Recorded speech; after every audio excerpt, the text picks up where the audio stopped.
Good evening. Good evening and welcome very, very much to Conversations, where I'm very pleased to welcome here on the first segment of the program Mr. Anis Barghouti. And Mr. Barghouti is the Assistant Executive Director at the U.S. Arab Chamber of Commerce here in New York City. And Mr. Barghouti, welcome very, very much to Conversations. Thank you. That's a very volatile and interesting area of the world now, the Arab world and the Middle East and so forth. But I wonder if perhaps before we get into some of the specific details, you might be able to share a little of the development of the chamber itself, when it got started and who some of the principal people were involved and what its founding principles and foundation were. The U.S. Arab Chamber of Commerce itself, it's what, 20-odd years old now? But yeah, the U.S. Arab Chamber of Commerce started really in March of 1967 by some American businessmen and some Arab businessmen and some Arab diplomats who were really interested at the time in promoting Arab-American understanding in general and Arab-American trade relations and economic relations in particular. These pioneers, so to speak, could foresee the importance of this region and the importance of the relations that should be built over the years between the United States and the Arab countries as a whole. So they started this chamber with the hope of having American corporations and Arab businessmen join in this chamber and have a joint effort to see if they can improve political relations as well as all other relations, cultural and otherwise, through business relations and through trade relations. yeah, very good. In a sense, like the kind of charge that a board or a commerce, Chamber of Commerce such as that, we have the U.S. Chamber of Commerce here and so forth, they generally want to improve the relationships that could be for business purposes, but they have a wider charge as well, and it started at that time. So you've got a pretty good track record of time here involved in that, and things are changing very much. You're particularly concerned with business and improving business relationships and people who are doing business there. The political context within which things are evolving within the Arab world must necessarily enter in because it has a influence in terms of the business climate, doesn't it? Yeah, that's very true, really. Trade and economic relations do really grow and develop among friends. Yeah. Enemies do not trade with each other. They fight each other. Yes. So if the political atmosphere between the two regions is very good and very clear, and for the mutual interest of the two regions, I think trade and economic relations will flourish between the two regions.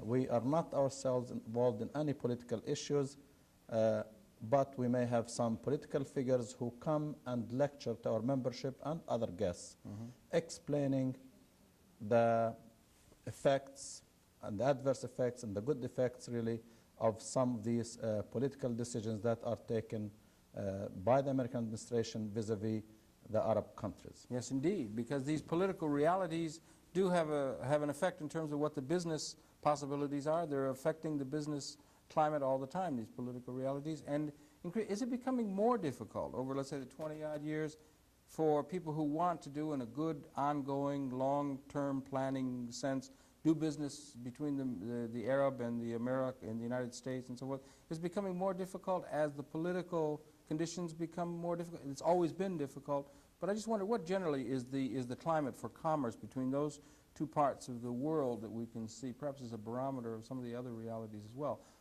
How are things for the person who's trying to do business between those two parts of the world? Well, trade relations really could have been much better than what they are at this stage. We are a developing region. We need American technology. We need American technical know-how. We need American investment. And the Americans, on the other hand, they need some of the raw materials that we have, especially oil and other raw materials. So there is really a good ground for improving relations, improving trade relations in particular. Many of the items that we really import from the United States are very helpful to the United States economy.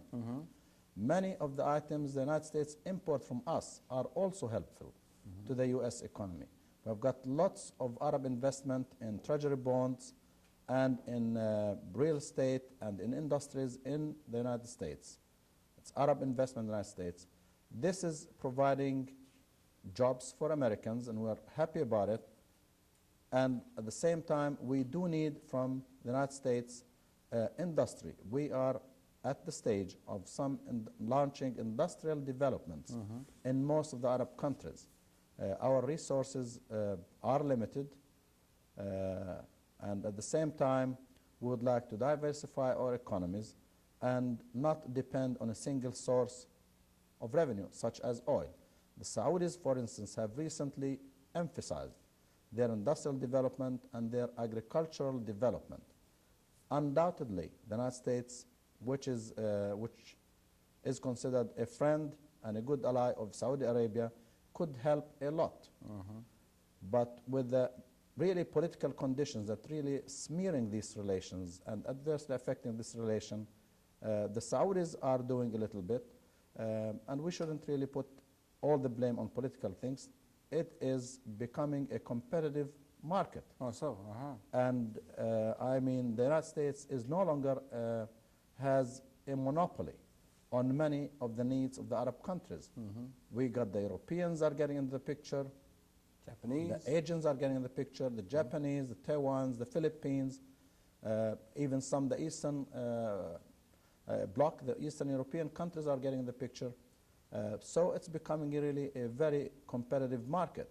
And when an Arab country, or any other country for that matter, is given the choice to trade with a friendly country or to trade with rather a less friendly country, they will prefer the friendly country to the less friendly country. Unfortunately, the position of the United States, let's say, which is blindly supporting the policies of Israel, Well, yeah. is really affecting our relations with the United States. We do have even more support within the Israeli society to the Palestinian cause than we can get in Washington. Is that a fact? For that, Really? it is a fact. We've got, if you remember, in 1982, when the Israelis invaded Lebanon, really, we've got about 400,000 Israelis demonstrating in front of the Prime Minister in Israel. And when you talk about 400,000 Israelis out of a small population, it's like talking about maybe 100 times in the United States, talking about maybe 4 million should be demonstrated in front of the White House, let's say in Washington, if we want to follow this ratio. Yeah. Israel is a small country, about 3 to 4 million people, and we've got here a population of 250 million, roughly 75 times as much as Israel in this country. The American perception, you of course have a business interest and people are involved with business, but there's also a charge on the part of the Chamber of Commerce to try and have greater cultural understanding among the general population, or you're aware of the importance of the general society understanding the region, in this case people of the United States understanding the Arab world. We here in the United States do not well understand the realities, both political, culturally, and political, of the Arab world nearly to the degree that we ought. Is that more or less a given in your opinion? Well, that's really a fact. First of all, the distance that really separates our two regions. We are not close, geographically speaking. So the distance that really separates the two regions is a problem. We don't have really the funds to promote our cause here in this country. We do really expect that the American media, being television, being radio, to put some programs of explaining to the American people The realities. the realities of the other world. Never mind the Arab-Israeli conflict. Okay, we don't want that. We can understand the American position, the Israeli lobby, and the Zionist lobby, and the Jewish lobby here that's really affecting all these political figures in Washington who are running for votes and doing this and that. We can understand that. But there are other things than the Arab-Israeli conflict that really the American people have to understand. Recently, for instance, it has come to the American mind and the American public to equate terrorism with Arabs. Yes. Unfortunately, that's really very unfortunate. When you talk about terrorism, a small kid, for instance, in high school, you talk to him and you say, okay, he could be a Palestinian, could be an Arab. Yeah, Mr. Reagan is taken as the keystone of his policy. Mr. Carter was human rights as the keystone of his foreign policy, and Mr. Reagan took combating terrorism as the keystone of his foreign policy, would seem. It's fallen on some pretty tough times, that policy now, but you're quite right. And they've come to associate in the minds of many of the people in the United States the Arab nation in almost quasi-enemy terms. That's true. on the basis of this? Do you not think that? Yeah. Okay. Yeah, that's true. I mean, labeling, putting it, labels on a whole population is really not a healthy situation, and we find really difficulty when we start explaining even some of the trade missions that we take over there and try to convince some Arab businessmen to do business with the United States.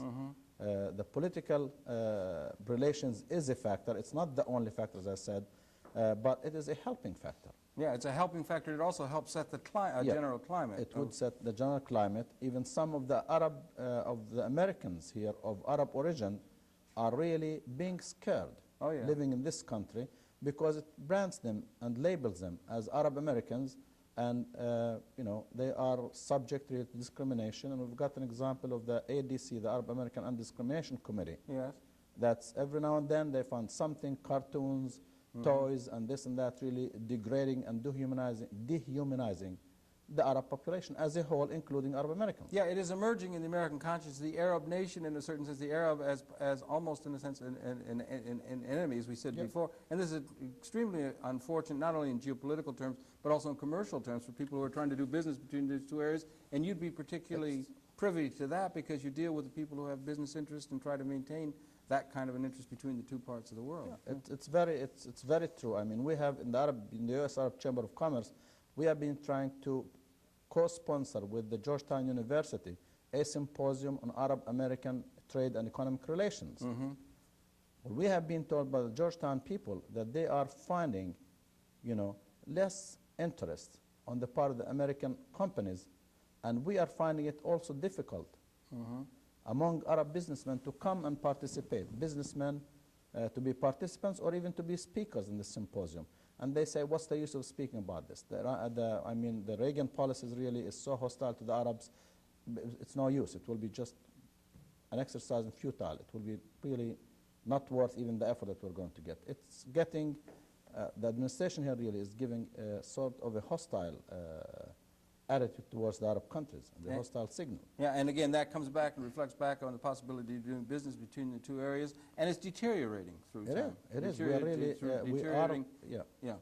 we are really trying very hard to promote trade between the Arab countries and the United States, and promotion of a trade.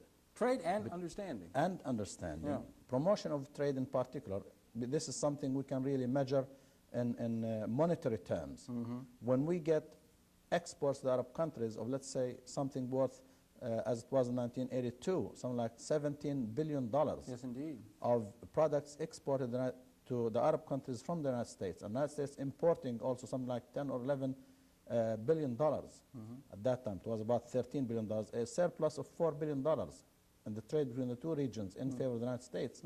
That's very helpful to the balance of trade. It sure is, and we could use all that here. And we can make use of that. And even when we say what we really export to the United States is not really competing with the United States economy, with the United States industry. We're exporting oil and raw material and so on. It's not like Japanese exports, let's say, to the United States, or European exports to the United States that are competing with the local industry here. So it's very beneficial, really, for the United States for this trade to be promoted and to continue growing. Yeah, we're in both counts, and by even U.S. Department of Commerce figures that each billion of exports really constitutes or helps creating jobs for something like 30,000 jobs, 30,000 people. So we're talking about roughly about 500,000 workers are working because of the promotion of trade between the Arab countries and the United States. And that trade and that possibility is being jeopardized increasingly by the political context and the misunderstanding and the almost warlike attitude. Yep. We don't want to go too strong in that term, to this attitude toward the Arab nation by the people of the United States, fostered in large part by our political leadership, which is an unfortunate state of affairs. And how can we address those broader questions, do you think?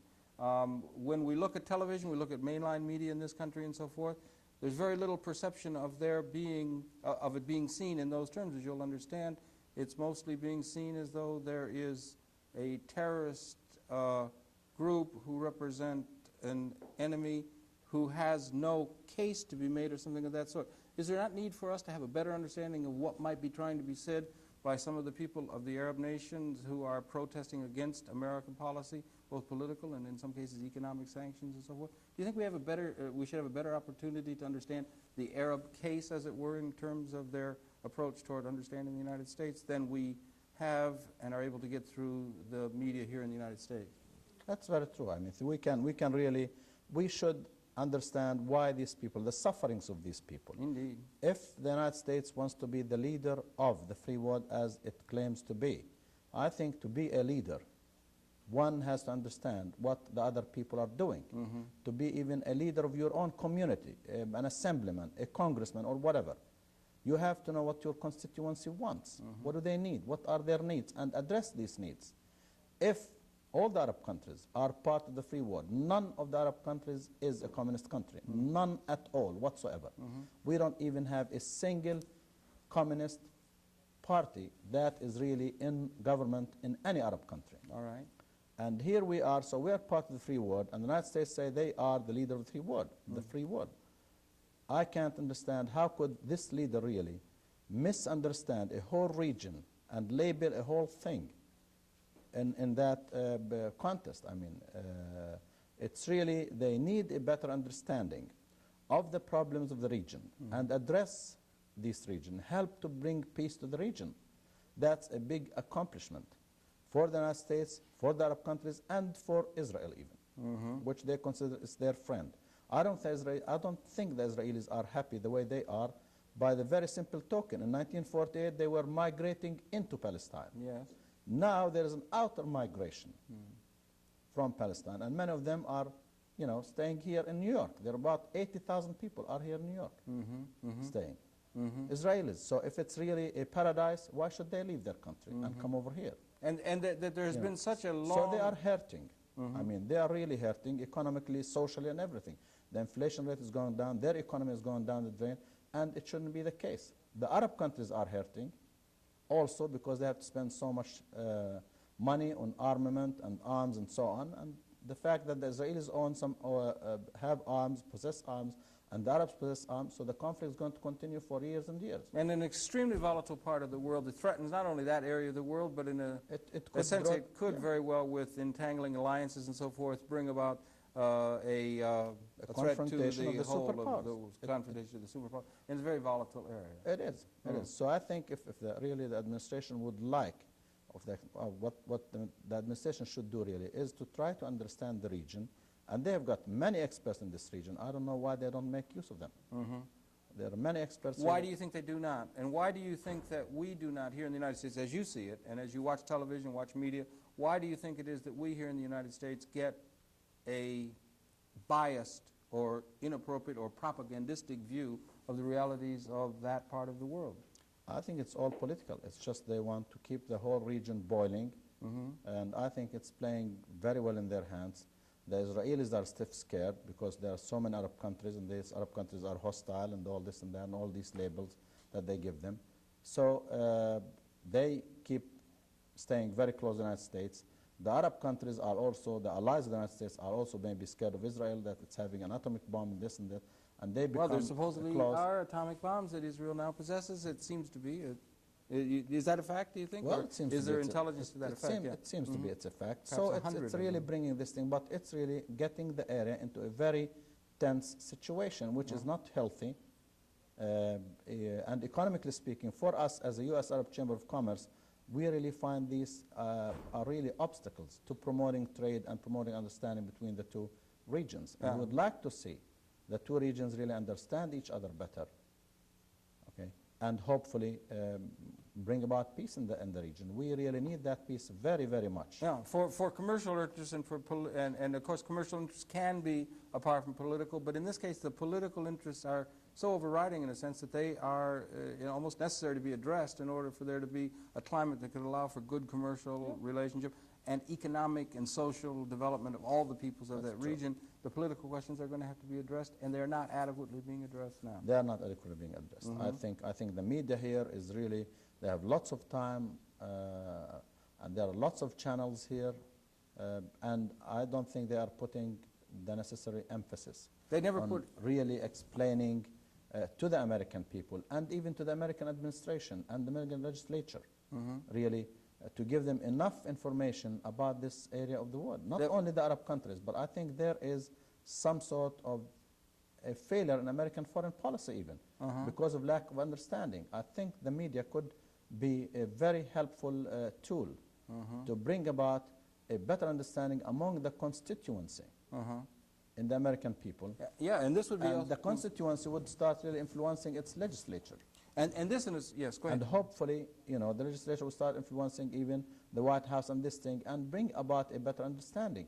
Why should Americans be hostages in Lebanon? Why? They have never been really so much, you know,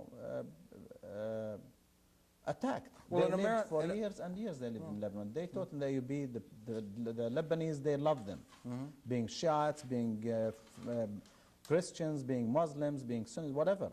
They have lived all this time. It's only this, because of the policy of the administration, that really it's bringing those people who are really weak, the Lebanese people as a whole, and the only thing they can get their frustration on is really to hold a very innocent school teacher, a university professor, you know, as a hostage, just, you know, to let the American government know that the Lebanese people are hurting. They are demanding a solution for their problem. And I think this country can do something about it.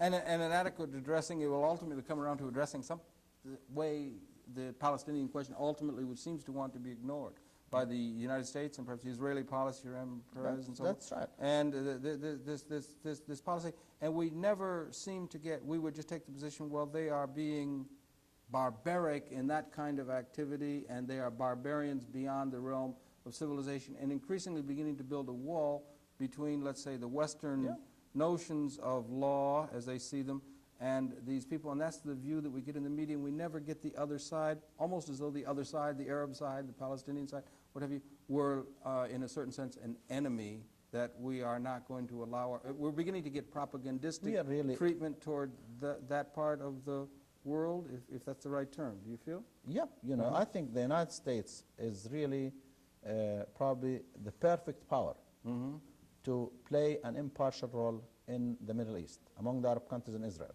We have a problem, let's say, with the British. The British ruled us at one point, and the British really have the Balfour Declaration and to help create the State of Israel. The United States is helping it continue. All right, but the United States have never really colonized us as an Arab country. The French did colonize us, the Italians did, and the British did. Yeah, so we could, and the French did. So we could really be on very good terms with the United States. We find ourselves that we are really getting better terms with our former colonizers, the French and the British, to a certain extent, but we're not really getting in good terms with the United States. I mean, at the times even of Lebanon, at the time the Carter administration, when the Americans wanted to move from West Beirut to East Beirut, they were escorted by PLO fighters. Over 100 families of them with the bus of the PLO and the escorts of the PLO. Nobody wanted to kill anybody at that time. On the contrary, they reached there safe, and even Chairman Arafat received a letter to that effect from the ambassador there, thanking him for really protecting the lives of the Americans. So the people were very friendly.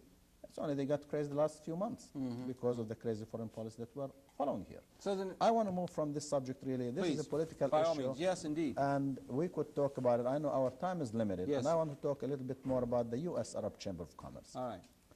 Now, in the process of our attempts to promote trade between the Arab countries and the United States, we do carry conferences and seminars that we sponsor, we finance, and we invite Arab dignitaries, Arab diplomats from the Arab countries, and Arab diplomats who are here residing in the United States, Arab leaders, and we do also invite American corporations here and businessmen, and we try to get this matching and get them together and discuss these business matters. These conferences and symposiums turned out to be very useful and proved to be useful also. We hold trade missions. We get some 10 or 15 American businessmen who could go and on a tour to 3 or 4 Arab countries at one time, be hosted there by their Arab counterparts, discuss business together. Sometimes we get them in one single industry, try to get them, and we try to get the people there who are interested to carry business with them. These also turned out to be very helpful in bringing about understanding. Yeah. I think we have a better understanding among the business community here than among the really political decision makers in this country. Much less the general society. Yes. Yes, right. And Okay. that's really an asset to the business community, and it's really a deficit or a bad mark for the politicians who are supposed to understand us better Yeah, and which we You get know, some better political leadership. and get understanding. better decision-making process. So this is the case. We have a small library, but it's a specialized library, and we get visitors, academicians, students, businessmen who come and visit us, and we try to help them on economic matters in the Arab countries and where their businesses are and where their interests could be served better. We do also receive telexes from the Arab countries asking for some inquiries, where could they find such product and who is a good company that we could recommend, you know. And we try to be impartial. We send them all manufacturers that we know of that produce this product, and we tell them, okay, you negotiate the prices and the other details you have to carry this as far as we can give you. Right, indeed. And you're trying to keep things going so you can keep the wheels of we try commerce to going keep as best things you're able going. and that sort Yeah. of thing within the context of relations between the two The areas. Chamber at the present also in this effort is holding, starting last December, is holding 2 functions every month, other than the big programs that we do. And that's a business briefing function that we hold every, the first Wednesday of every month, along lunchtime. And we get few businessmen who could have lunch and talk things. We bring a speaker. Last time we had Carl Reiner, who is an officer of the U.S. Department of Commerce, specialized in the Middle East and the Gulf area in particular, the Arab Gulf area. And he gave a nice presentation.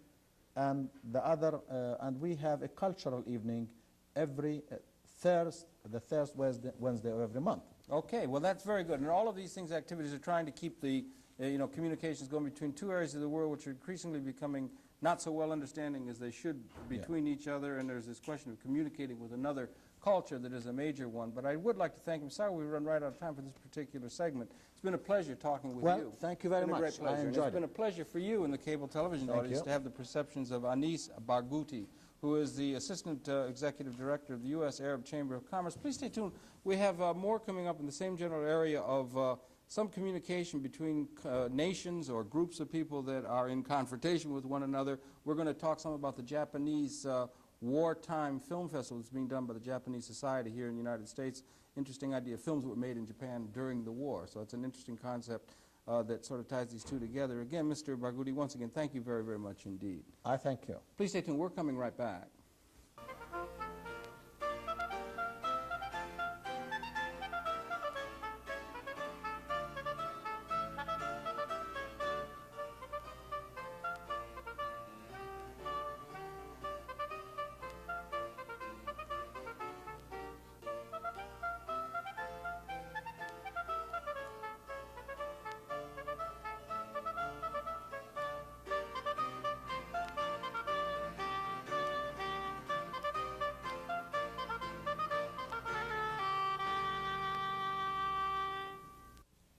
Welcome, welcome very, very much to this segment of Conversations, where I'm pleased to welcome to the program Kyoko Hirano. And Ms. Hirano is the film coordinator for the Japan Society here in New York City.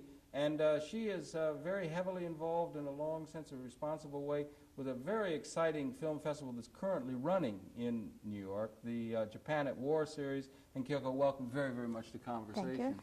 It's an interesting series because we want to talk in some detail about it, but it's an interesting series, and it has to do with films that were made in Japan with the Japanese perception of the war, during the war, which Americans are not used to seeing. It's a very, very interesting concept. Maybe you could share a little bit about the film festival itself, Japan at War, if you would. The series started on February 4th, and it runs through April 17th. Comprising 27 Japanese films made between 1937 and 47. So some of the films were made immediately after the war. But most of the films were made before the Pacific War, during the Pacific War, and after the war as well. Yeah, it's interesting. We here in the United States are accustomed to seeing films that were made depicting John Wayne and John Garfield and all those people that were involved in Second World War movies with a certain perception, and a propagandistic perception, which necessarily a country has in terms of war. And the Japanese films that were made at that time were also involved, obviously, in war, but they were involved in war in a way, and their perception in film was different than the American perception. The enemy was less obvious and so forth, but there was a different treatment, wasn't there? Yeah. Well, I cannot really generalize all the films because there are so many kinds of films which were made. But in general, one of the most outstanding characteristics of the films made during the war or made for the war effort in Japan was very rarely the image of enemy appears in a very clear way. Very rarely enemies were personalized. We hardly see our enemies in close-ups, for example. We only see them in long shots, in battle scenes, and in a sense, so it's hard for the viewers to create the hatred towards enemies, unlike the American war films, for example. Yes, and they did tend to associate with the group effort and the need to be true to the Japanese culture and that sort of thing. And even there was a scene in one of the scenes where it depicted a person's willingness to die in order to become part of the larger whole. So it's a different psychology in a sense that was characteristic. The emphasis on values, social values, were obviously different from other countries, cultures. So for Japanese people, it was very important to die in honor rather than to kill the enemies fiercely. It is interesting, isn't it, the idea of being able to depict a wartime effort such as that, because, as I say, we're used to thinking in those terms, but the perception of that would be good in general terms, that we have to be able to be past the propaganda in a certain sense and see the human characteristics that are there between people who are supposed enemies. That might be a good attitude for us to be able to keep toward our enemy, even when we are at war or in an enemy relation with another person. It would be good to try and keep an understanding of them as human beings. Do you understand? It's hard during a wartime scene, but do you understand what I'm saying? To be able to have that kind of a perception beyond the propaganda is important, both whether it's an American film or a Japanese film. But it's different. It's interesting that there were different perceptions of it. This is a major undertaking on the part of the Japan Society. That's right. How many films again are there in total? 27 Japanese films, and 10 of them are U.S. premieres. Many films are coming from the rare collection at the Library of Congress, which were never available to public before. Oh, it's a great chance for people here in New York to see those, and we're going to show some clips of some of those. And I wonder if maybe we could. We have one here called Our Planes Fly South, which was one of the planes. Maybe we could share a little bit about what the film is about in brief terms, and then set up the scene for us, if you would, please. Well, the film was made in 1943 by one of the 3 major Japanese studios, which had been specializing in family film genres. So the film itself is about a young hero who becomes an air fighter, who goes to the Air Force Academy to become an air fighter. But the subplot of the film is the relationship between him and his mother, who sacrifices everything to his efforts as well as the national effort of war.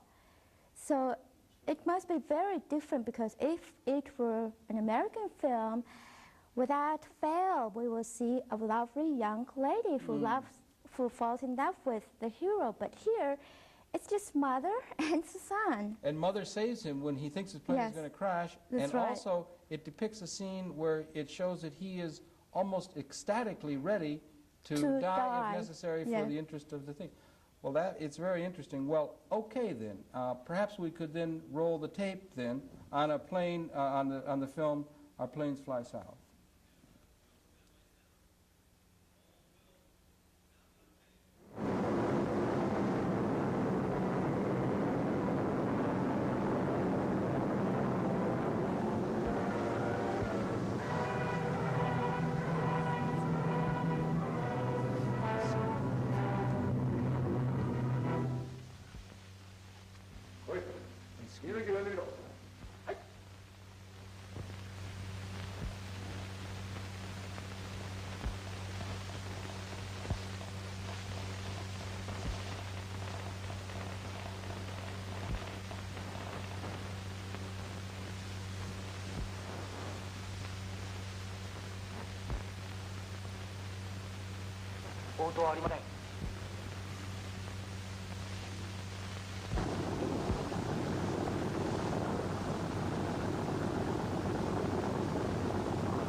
That was really interesting. Particularly, that was interesting, wasn't it, where he felt that he was ready to meet his maker or to die, and the Yeah. attitude that he had. And then that little emblem was his mother. That little thing that was in the cockpit that he It's a saw. token from a shrine Uh-huh. that his mother gave to him Uh huh. And to that protect him. that's what he had, and that was sort of symbolic of his having that. That was really interesting. And the scene flying off, that was really a beautiful take, and it did depict that. But it must be a rich experience for you, being a film historian and so forth, to deal in this realm, right? To deal with all these films, it must be a rich experience that you're enjoying. Certainly. That was a really interesting. I wonder, there's another one. I wonder if perhaps we could move along to. It's called Chocolates and Soldiers. Now, this is a film that depicts the a man who is collecting wrappers or something like that. Maybe you could tell us a little bit about what this film is and so It's a forth. little bit complicated. Yeah. Japanese chocolate makers are giving chances for children who buy chocolates. And children collect points written on the chocolate wrappers. Yes. So when they reach a certain point, like point 10, Oh, yeah. with 10 wrapping papers, sheets of paper, they send them in to the company, and the company gives a toy or something for a prize. Yes. So this is it's based on a real story about a child who was collecting wrappers for the prize, and his father knew that this child was collecting wrappers, so he remembers it, and when he is drafted at the war, he collects these wrappers at the front from his comrades, receiving care packages from home. And when a bunch of wrappers arrives at home, the child learns that his father died. Oh, I see. Yeah. So this film can, and the film can show, in the clip that we're going to show, can show some human experience and also some humor, because there's a segment of a man dancing on some On the shoes wooden that break. sandals. And So it would show some of the humor. humor as well as humanism of Japanese soldiers. Of the Japanese soldiers. In China front. And it's on the China front. And and this one again, the title of it is Chocolate? Chocolate and Soldiers, made in 1938 after the Japan-China War started. Okay, let's roll the tape on Chocolates and Soldiers then, okay? Just arrived from Japan.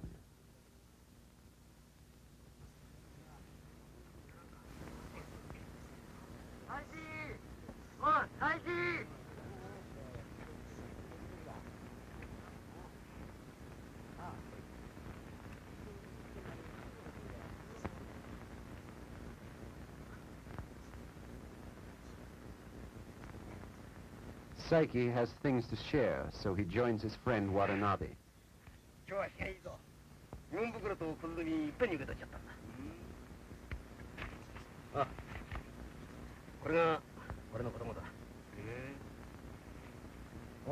My, but that's a beautiful wife, Watanabe comments. それにこの子はなかなか利口そうな顔してるじゃないか。お父さんにだね。これ子供が描いた姿なんだ。Saiki shows Watanabe his son's drawing of a boy fishing under the bridge. They comment together, it's mighty fine. 俺がいなくなってから手が落ちたよな。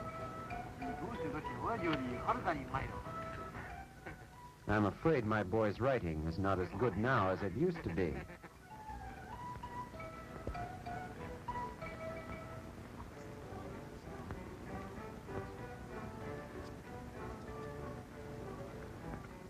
Wherever he is, Saiki is always looking for chocolate wrappers.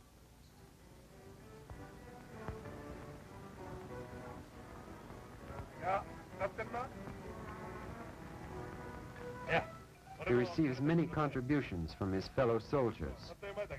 One soldier says he wants them sent to Saiki's son, and adds that he will get some more for him.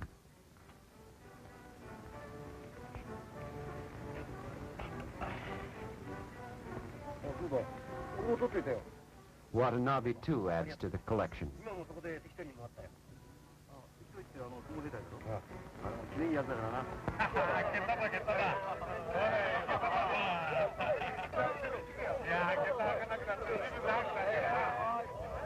When this soldier opened his comfort bag, he found a pair of wooden shoes.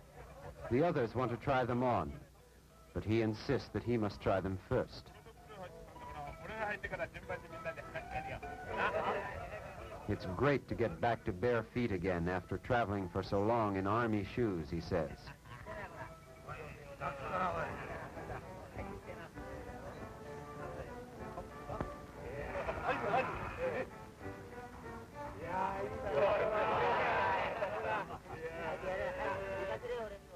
He shows the great style he had as a wrestler, and he stomps.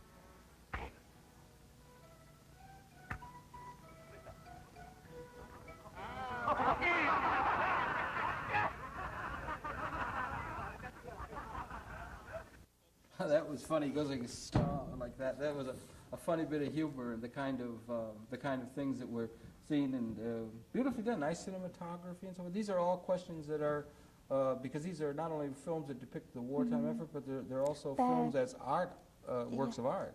And about the ordinary people. Not very wealthy family.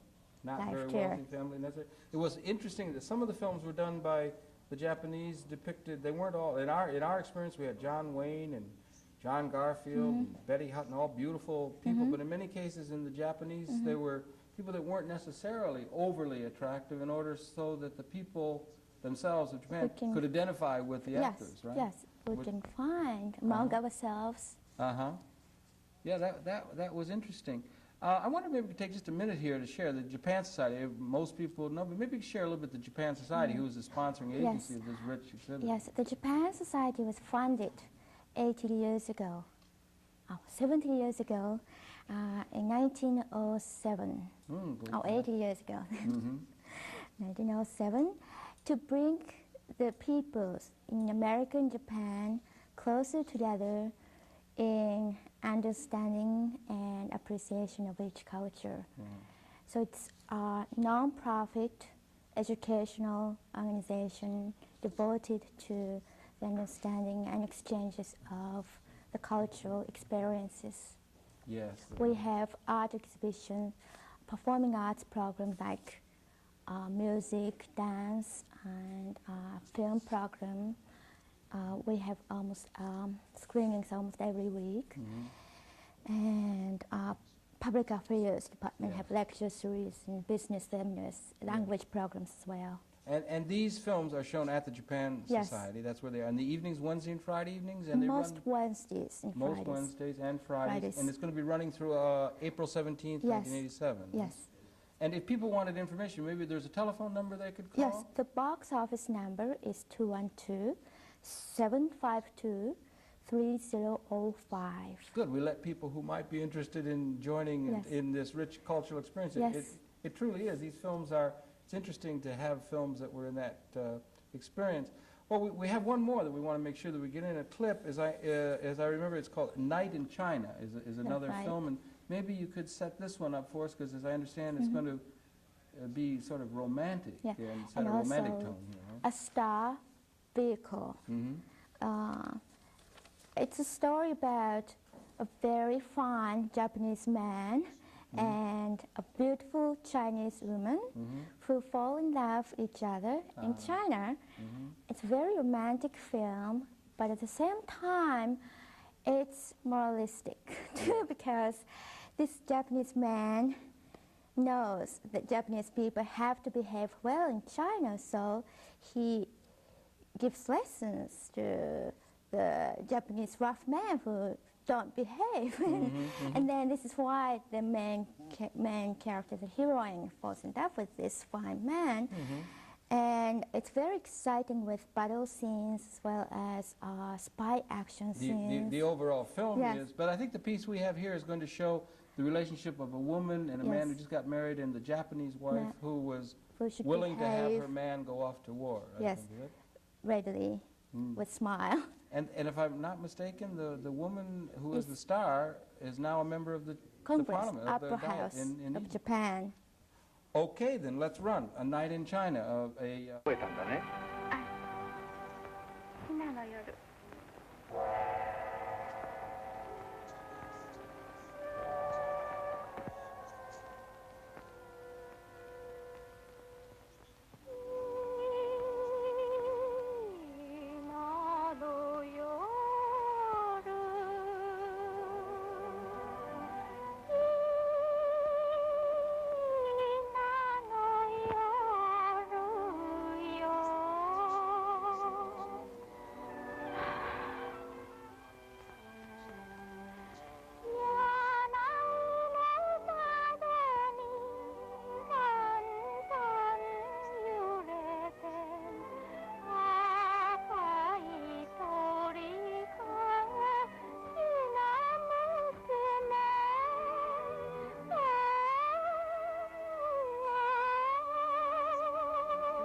て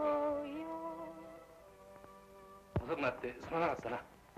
船長、おめでとう。ありがとう。奥さんもおめでとう。実はケイランだ。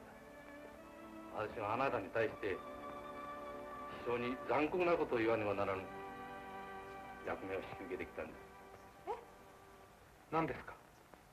長谷君に重大命令が下ったのです。私としても実に言いにくいことです。しかしケイランさん、日本人はこうした際にも一度命令が下れば金然としてその任務に行くものです。ケイランさん、長谷君の妻になられたあなたはこの日本人を理解せねばなりません。乗船は何時でしょうか？午前0時です。あと50分。長谷君、頼むよ。はっ。ケイラ、分かってくれ。これが日本人だ。そして待っていてくれ。僕は必ず帰ってくる。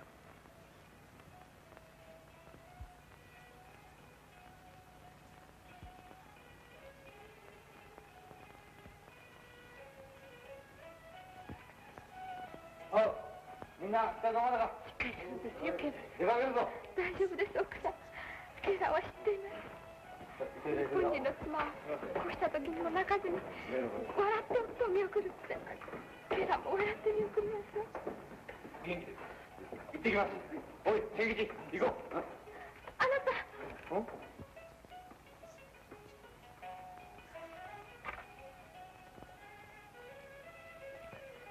れを持ってらしてください。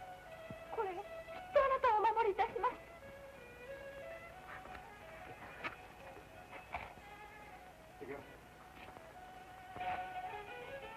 元気でいってらっしゃい。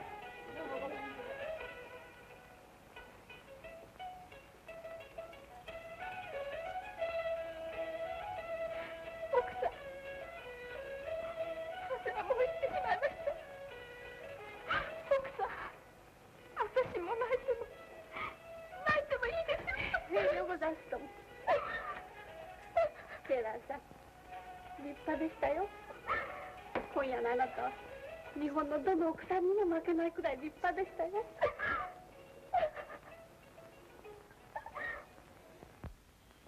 That was a beautiful scene. My Lord, what a big was that? That woman who was the main actress is now a member. She was a movie actress and a famous actress at the Yes. time, and also was the star. Yes. That was a major vehicle, and then she has now become a member of the parliament. And it depicted the ability of the Japanese woman to stand forthrightly as her man went off to war and so forth. And that was an important vehicle for keeping people in Japan. As well as people in Japanese colonies. Right, for doing all of that. Well, it's a very rich experience. We've only just been able to touch on the highlights of, or I mean, touch on parts of some of the programs that are in the series. And again, it goes, let's remind the viewers again, it goes through April 17th Yes. here in New York. And if they want information about getting tickets, so we'll give them the number once again, if you would. 212-752-3015. Well, Please. call and see about information about having tickets for the incredibly rich film festival. We're going to have a symposium. Oh yes, please tell about Toward the the symposium. end of March, on March 27th and 8th. We're going to have several American scholars on film and modern Japanese history, including Professor John Darrow, whose book, War Without Mercy, just received National Book Award last month, and writer John Toland, as well as 2 Japanese film critics coming from Japan. And so that's going to be a symposium that's going to try and wrap up a lot of the ideas. To discuss the difference of the values and cultures, social values in each country, Japan and America. Okay, well it's really it's a tremendously rich experience. It must have been a great pleasure for you to have been able to do this in Kyoko. I wanted to thank you Thank you very, very very much much indeed for coming down to show us these films. And I would remind you then, in the cable television audience, it has been your perceptions to have the, or a pleasure to have the perceptions of Kyoko Hirano, who is a film coordinator for the Japan Society here in New York City, sharing with us a little bit, all too little, I'm afraid, of this very rich film festival that they've been putting on, which helps to depict the attitude of a nation toward the perceived enemy during a war, lessons that we could all well learn to understand and perhaps see beyond, as it were, in terms of broader patterns of communication. Happy to be able to bring you these perceptions this evening, and we here in Conversations would invite you to tune in again next week. We'll be coming back again next week. Kyoko, once again, thank you very, very much. Thank you very much. Indeed. Good night. We'll see you next week.